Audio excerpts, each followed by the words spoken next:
السلام عليكم ورحمة الله وبركاته. جيت لكم النهارده بفكرة كل الناس بتسألنا عليها. يا كوتش كرياتين مضر، يا كوتش الكرياتين بيضر الجسم، يا كوتش الكرياتين بيخلي طبيعي او لا؟ أسئلة المبتدئين.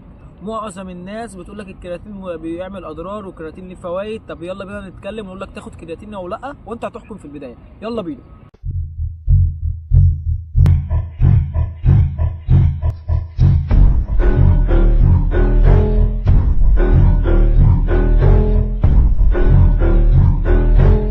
طبعا الكرياتين ليه فوائد كبيره جدا. رقم واحد، زياده القوه وانتاج الطاقه في العضلات. يعني الكرياتين بيزود الجسم بطاقه وبيديك حماسه في التمرين وبيحلي من اداء الاوزان بتاعتك. ده رقم واحد. رقم اتنين، الاستشفاء بتاع العضله، بيساعد العضلات على الاستشفاء.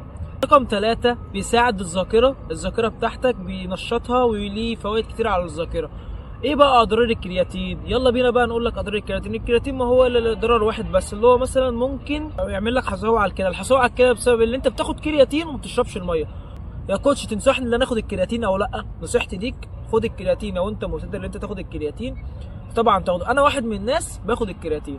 طبعا الكرياتين الا بقى وانت عندك امراض فتقدر تستشير الطبيب بتاعك. طبعا الكرياتين ليه فوائد عديده. كان معكم كابتن محمد.